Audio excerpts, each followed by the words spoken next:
6th and 7th grade. This is Emily, and I'm going to read you James and the Giant Peach. So in chapter 1, you're going to be looking for a few questions.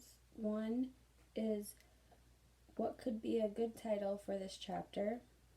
2, why did life change for James Henry Trotter? And 3, give 3 examples showing that Aunt Sponge and Aunt Spiker are unpleasant. Alright, so chapter 1 on page 1. Here's James Henry Trotter when he was about 4 years old. Until this time, he had had a happy life, living peacefully with his mother and father in a beautiful house beside the sea. There are always plenty of other children for him to play with, and there was the sandy beach for him to run about on, and the sea to paddle in. It was a perfect life for a small boy. Then one day, James's mother and father went to London to do some shopping, and there was a terrible thing happen. Both of them suddenly got eaten up in full daylight, mind you, and on a crowded street, by an enormous angry rhinoceros, which had escaped from the London Zoo. Now imagine this, as you can well imagine, was a rather nasty experience for 2 such gentle parents, but in the long run it was far nastier for James than it was for them. Their troubles were all over in a jiffy. They were dead and gone in 35-second flat. Poor James, on the other hand, was still very much alive, and all at once he found himself alone and frightened in a vast, unfriendly world. The lovely house by the seaside had to be sold immediately, and the little boy, carrying nothing but a small suitcase containing a pair of pajamas and a toothbrush, was sent away to live with his 2 aunts. Their names were Aunt Sponge and Aunt Spiker, and I'm sorry to say that they were both really horrible people. They were selfish and lazy and cruel, and right from the beginning they started beating poor James for almost no reason at all. They never called him by his real name, but always referred to him as "you disgusting little beast," or "you filthy nuisance," or "you miserable creature," and they certainly never gave him any toys to play with or any picture books to look at. His room was as bare as a prison cell. They lived, Aunt Sponge, Aunt Spiker, and now James as well, in a queer ramshackle house on the top of a high hill in the south of England. The hill was so high that from almost anywhere in the garden James could look down and see there's the ants, there's James, and see for miles and miles across a marvelous landscape of woods and fields. And on a very clear day, if he looked in the right direction, he could see a tiny gray dot far away on the horizon, which was the house that he used to live in with his beloved mother and father. And just beyond that, he could see the ocean itself, a long, thin streak of blackish blue, like a line of ink beneath the rim of the sky. But James was never allowed to go down off the top of that hill. Neither Aunt Sponge nor Aunt Spiker could ever be bothered to take him out herself, not even for a small walk or a picnic, and he certainly wasn't permitted to go alone. The nasty little beast will only get into mischief if he goes out of the garden, Aunt Spiker had said, and terrible punishments were promised him, such as being locked up in the cellar with the rats for a week, if he even so much as dared to climb over the fence. The garden, which covered the whole of the top of the hill, which was large and desolate, and the only tree in the entire place, apart from a clump of dirty old laurel bushes at the far end, was an accent peach tree and had never given any peaches. There was no swing, no seesaw, no sandpit, and no other children were ever invited to come up on the hill to play with poor James. There wasn't so much as a dog or a cat around to keep him company, and as the time went on, he became sadder and sadder and more lonely. and he used to spend hours every day standing at the bottom of the garden, gazing wistfully at the lovely but forbidden world of woods and fields and ocean that spread out below him like a magic carpet. All right, that was chapter 1. We're on chapter 2 on page 5. The questions are 1, what could be a good title for this chapter? So be creative. And then 2, compare James's feelings about when he lived with his parents to when he lived with his aunts. 3, what is a word that means the same as particular? Those are the questions.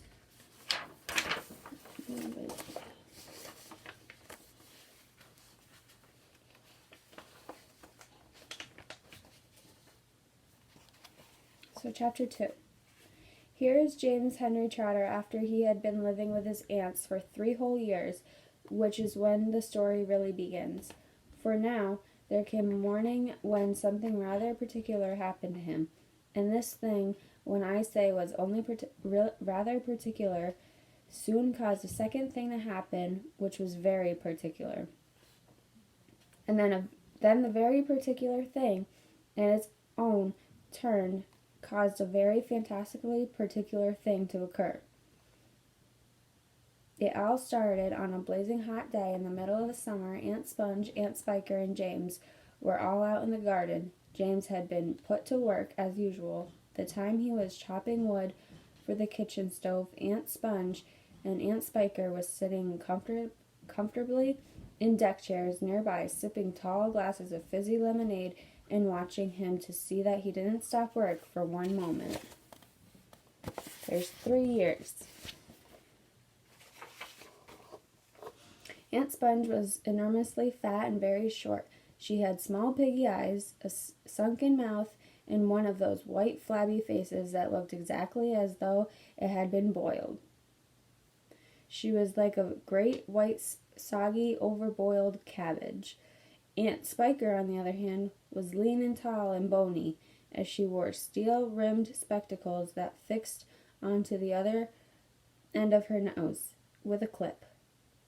She had a screeching voice and long, wet, narrow lips, and whenever she got angry or excited, little flecks of spit would come shooting out of her mouth as she talked. And there they sat, these 2 ghastly hags, sipping their drinks, and even now and again screaming at James to chop faster and faster. They also talked about themselves, each one saying how beautiful she thought she was. Aunt Sponge had a long-handled mirror on her lap and kept picking it up and gazing at her own horrendous face. "I look and smell," Aunt Sponge declared, "as lovely as a rose. Just feast your eyes upon my face, observe my shapely nose, behold my heavenly silky locks, and if I take both of my socks, you'll see my dainty toes.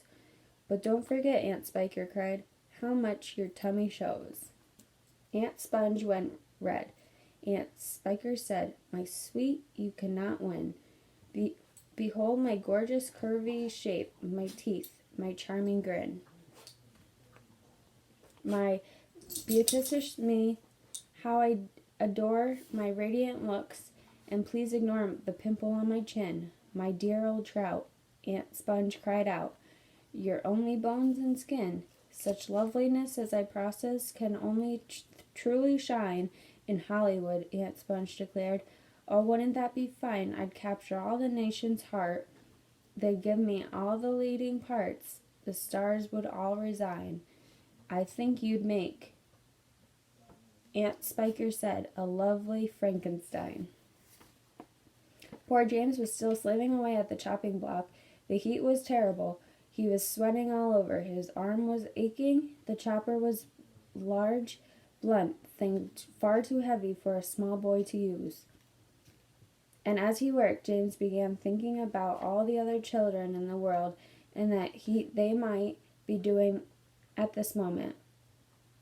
Some would be riding tricycles in their gardens, some would be walking in cool woods, and picking bushes of wild flowers. And all the little friends whom he used to know would be down by the seaside, playing in the wet sand and splashing around in the water.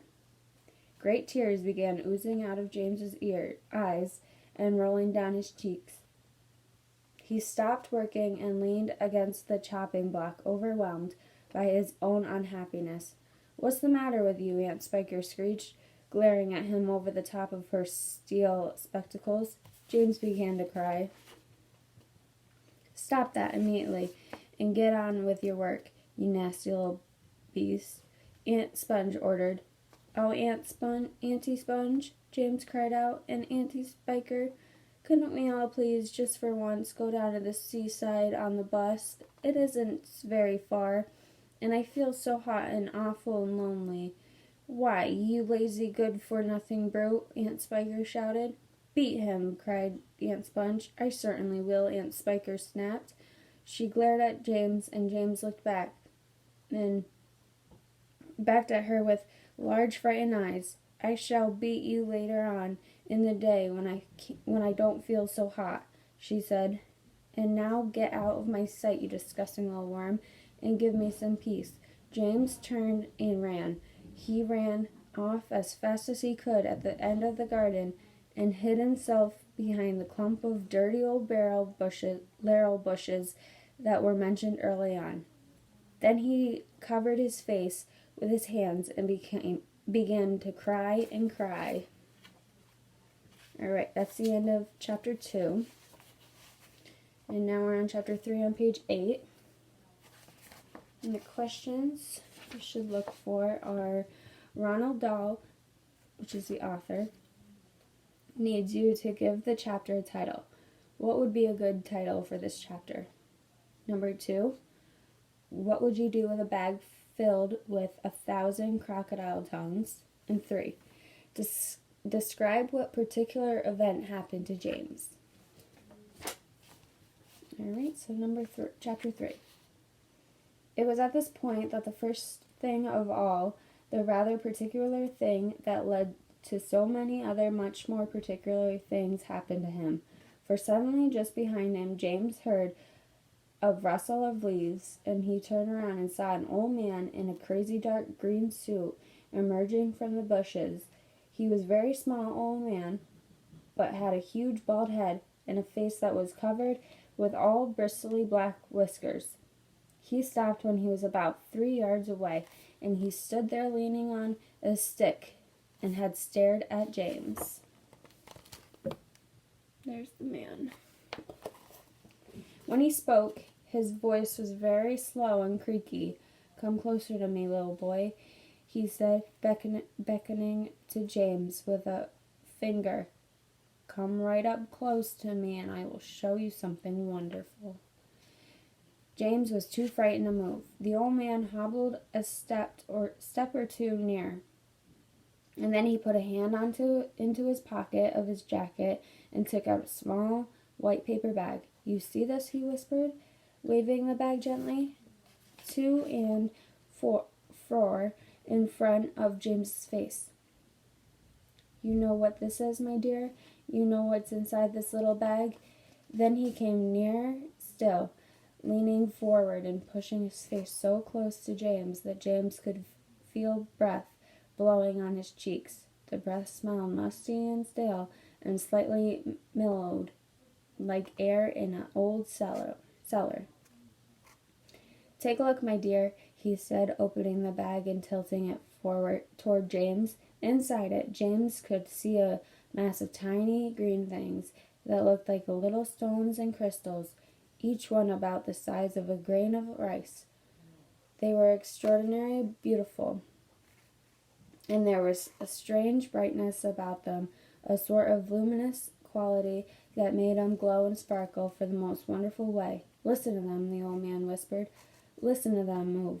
James stared into the bag, and sure enough, there was a faint rustling sound coming up from inside it, and then he noticed that all the thousands of green little things were slowly, very, very slowly stirring about and moving over each other as though they were alive.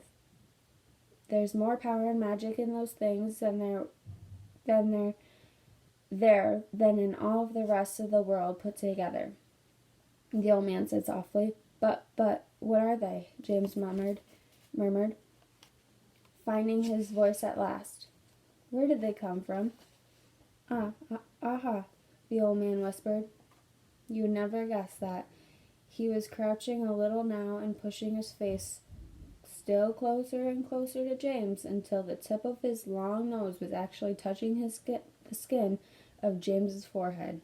Then suddenly he jumped back and began waving his stick madly in the air. Crocodile tongues, he cried. 1,000 long, slimy crocodile tongues boiled up in the skull of a dead witch for 20 days and nights with the eyeballs of a lizard. Add the fingers of a young monkey, the gizzard of a pig, the beak of a green parrot, the juice of a porcupine, and 3 spoonfuls of sugar. Stew for another week, and then let the moon do the rest. All at once, he pushed the white paper bag into James's hands and said, Here, you take it, it's yours. Alright, so now we're on chapter 4, on page 11. Alright, so chapter 4, questions. Number 1, what would be a good title for this chapter? 2, what is a word that means the opposite of miserable? 3, summarize the events of chapter 4. And 4, make a prediction. What will happen next? Okay, chapter 4, page 11. James Henry Trotter stood there clutching the bag and staring at the old man. And now the old man said, All you've got to do is this. Take a large jug of water and pour all the little things into it. Then very slowly, one by one, add 10 hairs from your own head. Then set them off. It gets them going. In a couple of minutes, the water will begin to froth and bubble furiously, and as soon as that happens, you must quickly drink it all down, the whole jugful in one gulp. And then, my dear, you will feel it churning and boiling in your stomach. And steam will start coming out of your mouth, and immediately after that, marvelous things will start happening to you. Fabulous, unbelievable things. And you will never be miserable again in your life. Because you are miserable, aren't you? You needn't tell me. I know all about it. Now off you go and do exactly as I say. And don't whisper a word of this to your 2 horrible aunts of yours. Not a word. And don't let those green things in there get away from you either. Because if they do escape, and they will, be working their magic upon somebody else instead of upon you. And that isn't what you'll want at all, is it, my dear? Whoever they meet first, be it bug, insect, animal, or tree, that will be the one who gets all the full power of their magic, so hold your bag tight. Don't tear the paper. Off you go. Hurry up. Don't wait. Now's the time. Hurry. With that, the old man turned away and disappeared into the bushes. Alright, that's the end of chapter 4. Chapter 5 is page 12. And then once again, what would be a good title for this chapter? 2, what was the result of James tripping and falling? And 3, what is a word that means the same as vanish? All right, chapter 5. The next moment, James was running back toward the house as fast as he could go. He would do it all in the kitchen, he told himself. If only he could get in there without Aunt Sponge and Aunt Spiker seeing him. He was terribly excited. He flew through the long grass and the stringing nettles, not caring whether he got stung or not, on his bare knees. And in the distance he could see Aunt Sponge and Aunt Spiker sitting in their chairs with their backs toward him. He swerved away from them as so as to go around the other side of the house. But then suddenly, just as he was passing underneath the old peach tree that stood in the middle of the garden, his foot slipped, and he fell flat on his face in the grass. The paper bag burst open as it hit the ground, and thousands of tiny green things were scattered in all directions. James immediately picked himself up into his hands and knees and started searching around for all his precious treasures. But what was this? What were all sinking into the soil? He could actually see them wriggling and twisting as they buried their way downward into the hard earth. And once he reached a hand out to pick some of them up before it was too late, but they disappeared right under his fingers. He went after some others, and the same thing happened. He began scrambling around frantically in an effort to catch hold of those that were left, but they were too quick for him. Each time the tips of his fingers were just about to touch them, they vanished into the earth, and soon, in the space of only a few seconds, every single one of them had gone. James felt like crying. He would never get them back now. They were lost forever. But where had they gone to? And why in the world had they been eager to push down into the earth like that? What were they after? There was nothing down there. Nothing except the roots of the old peach tree, and where lots of earthworms and centipedes and insects living in the soil. But what was it that the old man had said? Whoever they meet first, be it a bug, insect, animal, or tree, that will be the one who gets all the full power of their magic. God heavens thought about James. What is going to happen in this case if they do meet an earthworm or a centipede or a spider? And what do they do into the roots of the peach tree? Get up at once, you lazy little beast. A voice suddenly shouting in James's ears. James glanced up and saw Aunt Spiker standing over him, grim and tall and bony, glaring at him through her steel-rimmed spectacles. Get back over there immediately and finish chopping up those logs, she ordered. Aunt Sponge, fat and pulpy as a jellyfish, came waddling up behind her sister to see what was going on. Why don't we just lower the boy down the well in a bucket and leave him there for the night, she suggested. They ought to teach him not to laze around like this the whole day long. That's a very good wheeze, my dear Sponge. But let's make him finish chopping up the wood first. Be off with you at once, you hideous brat, and do some work. Slowly, sadly, poor James got up off the ground and went back into the wood pile. Oh, if only he hadn't slipped and fallen and dropped that precious bag, all hope of a happier life had gone completely now.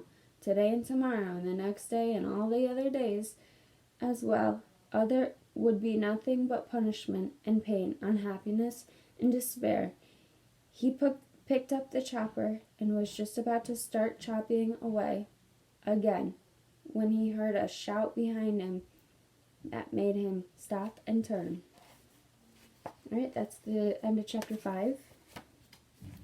We're going to stop there, so answer your questions and come back to the next video for chapter 6 and more. Bye.